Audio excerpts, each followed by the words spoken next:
Hello friend, good morning. তোমরা সবাই কেমন আছো? আশা করি যে যেখানে আছো সবাই ভালো আছে। আজকের ব্লগটা সকালবেলা রেডি হয়ে শুরু করলাম। আর এদিকে ঘরের কাজ হচ্ছে, শব্দ পাচ্ছ। চলো বেশি কথা না বলে এখন যাব মন্দিরে। ঘরের উপরে ধূপকাঠি আর প্রদীপটা উপরে লাগানো হয়ে গেছে। এখন যাব নিচে, বেশি কথা না বাড়ায় এবার নিচে যাওয়া যাক, কেননা এত আওয়াজ হচ্ছে, কথা বলা যাচ্ছে না। চলো আমি বাইরে সব গুছিয়ে রাখছি, এখন ঘরে এই যে চাবি ধরছি, তালা দেবো, তারপরে মন্দিরে যাব। চলো। ঘরে পূজা দেওয়া হয়ে গেছে, আর তুলসী তলা, জল, ফুল, প্রদীপ লাগানো হয়ে গেছে। এবার আমি মন্দিরের জন্য বেরিয়ে পড়বো। যে গেটটা ভেজায় দিয়ে এবার মন্দিরের জন্য চলে যাব। আর মন্দিরে যেতে কিন্তু আমার খুব ভালো লাগে, সব দিন যেতে চাই কিন্তু সময়ের সাথে পারি না, ওই জন্য যাওয়া হয় না। আর এত ভালো না আমার কপালটা, আমি ঘরের দৌড়ে বাবার মন্দির, রাম মন্দির সব পাইছি। আমাদের বাড়ির থেকে 10 মিনিট লাগে না, 10 মিনিটের লাগে না, ছাদেতে দেখা যায়। আমি হয়তো অন্য ভিডিওতে দেখাইছি, আমার খেয়াল নাই, আবার দেখার মধ্যে ছাদেতে দেখা যায়। আর এই যে চলে এসেছি বাবার মন্দিরে, দেখো সামনে নন্দী মহারাজ বসে রয়েছে আর ভিতরে বাবা রয়েছে যে।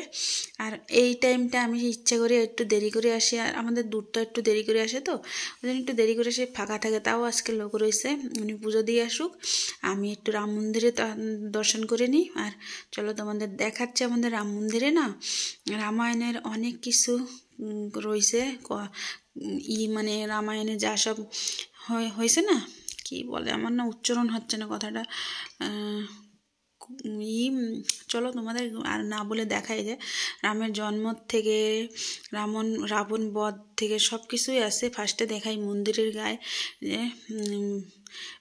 যত অবতার নেছে না রাম ভগবান, সেই সব রয়েছে যে মূর্তি। আর এত সুন্দর, মানে সবচেয়ে সুন্দর হলে আমাদের রাম মন্দিরটা, আমাদের উমরকোটের সবচেয়ে সুন্দর মন্দির বলে রাম মন্দিরটা। এত সুন্দর কাজ করা, দেখো এত সুন্দর। আর এই রাম মন্দিরে আমি বিয়ের আগে একবার খুঁজে খুঁজে পাগল হয়ে গেছিলাম। লাস্টে ভগবান আমারে ঘরের পাশেই এনে ফেলাইছে। যে দেখো তোমাদের কেমন লাগছে মানে বলো কিন্তু। এত সুন্দর কাজ না, সব কাচের কাজ কিন্তু, যে এত সুন্দর। আর না ওই আমি বললাম না রামের জন্ম পর থেকে যা যা রামায়ণ আছে না, সব কিছু উপরে এই পাশে আছে, আমি দেখাবো। আর এদিকে লোক চলে আসছে, যে লোকের জন্য না ওইটা দেখাইতে পারি না, কিন্তু আমি না পরে আমি আবার সন্ধ্যার সময় যখন আসবো, সন্ধ্যার সময় ক্লিপটা নেব, তখন তোমাদের সাথে শেয়ার করবো। আর এইগুলো সব বিষ্ণু ভগবানের যে অবতার রয়েছে না, যতটা সব অবতারের এই মানে বানানো রয়েছে আর কি। আর এই যে শেষে দেখো এই যে রাম, লক্ষ্মণ, মা সীতা আর হনুমান। আর এদিকে আমি ওদিকে নমস্কার দিয়ে দীপ লাগাই চলে এসেছি রাম মন্দির থেকে। শিব মন্দিরে এসে আমার পুজো দেওয়া কমপ্লিট হয়ে গেছে, দেখো দীপ লাগানো হয়ে গেছে, পুজো দেওয়া হয়ে গেছে। এবার আমি যাব ঘরে। আর ঘরে এসে যে ফার্স্টে চা বানাই নিলাম, চা বিস্কুটই খাবো, আর টিফিন খাবো না, 12টা বেজে গেছে। আর ওদিকে রান্না বসায় দেবো ঝটপট করে। ওই যে চার থেকে আমার ধোঁয়া উঠতেছে, যে কফি, তারপরে বের করছি উস্তা আলু ভাজবো, আর দুধটা গরম করা হয়ে গেছে। আর একটু ভিডিও করতে পারি না, রান্নাঘরে কাজ বাজ সেরে এবারে খাবার নিয়ে চলে এসছে। আর ওদের খাওয়া দাওয়া হয়ে গেছে, চলো দেখাচ্ছে। ওরা খেয়ে একজনের বললাম কি, তোর আজ কয়দিন ধরে টিউশন ছুটি ছিল, আজকে টিউশন পড়াইতে আসবো, তো তোর যা পড়াতেছে সেটা একটু রিভাইজ করে নে। ও কী করতেছে চলো দেখাচ্ছে। থালগুলো যেই বলছি না দেখাচ্ছে, সেই বাইরে বেরোয় যাচ্ছে মহারাজ আমার। আর আজকে দুপুরে আমি একা একা খেতে বসছি, ওদের খাওয়া হয়ে গেছে। ওদের পনির দিয়ে ভাজা দিয়ে, বেগুন ভাজা দিয়ে দিয়েছিলাম। গিলাসে আমি ধুয়ে রাখছি, আমি এই গিলাসে জল খাই না, গিলাস ধুয়ে আমি হাঁড়ির উপর রাখছি, নিয়ে আসো হাঁড়ির উপর দিয়ে। একটা গিলাস আনতে বলছে, গিলাস আনতে ভুলে গেছে, সে আর একটা গিলাস নিয়ে চলে এসছে। আর এই যে দুপুরের খাওয়া দাওয়া নিয়ে বসছে, আর কি বলবো আলাদা করে। সন্ধ্যা হয়ে গেছে, আর এই যে দীপ সাজাই নিয়ে বেরিয়ে পড়ছি মন্দিরে যাবো। দেখো তুলসী তলা আমাদের দীপ দেওয়া হয়ে গেছে। আর সামনে আমার পুচকু যাচ্ছে, আর আমি পিছনে পিছনে যে পুচকু আসছে। আর সকালবেলা ওরা স্কুল থাকে, তো ওই জন্য আসে না, নাহলে আমার 2 বছর স্কুল যদি না ছুটি থাকে না, তাহলে ওরা 2 ভাই আসে। আর সন্ধ্যার সময় যে রাম মন্দিরে শিব মন্দিরে চলে আসছি। আগে আমি বাবার মন্দিরে দীপ লাগাবো, তারপরে রাম মন্দিরে যাবো, বেলগাছতলা লাগাবো। 3টা দীপ নিয়ে আসছি। এখন না মন্দিরে জল চড়াইতে দেয় না, ওই জন্য খালি দীপ জ্বলাই দেবো। আর তোমাদের কেমন লাগছে ভিডিওগুলো কিন্তু বলো, কিন্তু আমার বাবাটা দেখতে কেমন লাগছে দেখো, কত সুন্দর না মুখটা। আমার কিন্তু খুব ভাল লাগে। আর চালাই নেবো। আর এই ভিডিওটা করতেছে আমার পুচকু আসছে করতে, যেমন পারছে তেমন করতেছে, আমি তোমাদের সাথে সেইভাবে আমি শেয়ার করতেছি, কেমন লাগছে কিন্তু বলো কিন্তু।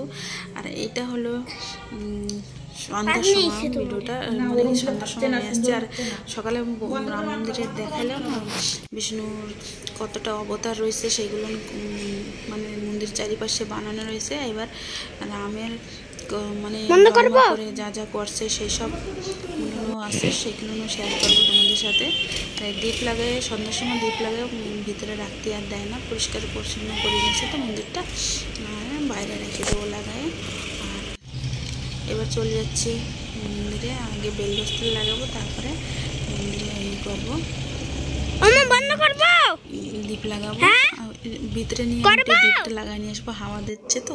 আর দেখো আমার দীপ লাগানো গেছে, দেখো এই যে মার কোলে রয়েছে রাম ভগবান, ওই যে কী বলে কৌশলে মার। তারপরে এই যে বড় হওয়ার পর রাজ সিংহাসনে বনবাসে যখন গেছে সব কিছু মানে এক এক করে রয়েছে আর কি, যখন বনবাসে গেছে কি কি করছে না করছে সব কিছু রয়েছে। দেখো কি অহল্যা নাকি ওনার যখন করছিল, মুক্তি করছিল, সব মানে সব কিছু আমি অতটা কিছু জানি না, আমি যেরকমভাবে জানি আর কি, যা যা রয়েছে সব কিছু তোমাদের শেয়ার করতে। দেখো কাজটা দেখছো কত সুন্দর কাজ মন্দিরের, খুব ভালো লাগছে কিন্তু আমার মন থেকে না, আমি এত মন্দির দেখছি আমাদের উমরকোটে, কিন্তু এরম কোনো মন্দির নাই কাজ করা। তোমাদের সাথে সব মন্দিরগুলো আমি শেয়ার করবো। দেখো এই যে যখন ওই যে কি নামটা আমার মনে নেই, ওনে বড়ই খাওয়াচ্ছিল না তখন, আর এই যে এখানে হনুমানের সাথে যখন ফার্স্টবার দেখা হয়েছে তখন এইগুলো। আর এইটা হলো বোধহয় যে যুদ্ধ হচ্ছিল, কি নামগুলো আমার মনে নেই, কিন্তু আমি এগুলো রামায়ণে দেখে দেখে আমি যে মানে অল্প কিছু জানি, সবটা পুরোটা না জানলেও। আর যে যখন সীতা মানে ছিল না পঞ্চবটিকে, তখন হনুমান গেছিল তখন। আর এটা হলো শিব পুজো যখন যুদ্ধের আগে করছিল সেইটা। আর এদিকে শুরু হবে যখন ওই যুদ্ধ হয়েছিল, যখন ওই যে কি বান লাগছিল যখন লক্ষণ রে, সেইটা মানে প্রত্যেক কাজটা রয়েছে, যখন রাবণ রে করতেছিল, রাবণের মানে যুদ্ধ করতেছিল সেই সব রয়েছে, যে হনুমান নিয়ে আসছিল যখন। আর এই যে রাবণের শেষে করছে, পরাজয় করছে তখনেরটাও আছে। আর এই পর্যন্তই, মানে মন্দিরটা চারিপাশে যতটা জায়গা আছে যতটা করতে পারছে সবটাই করছে কাজ।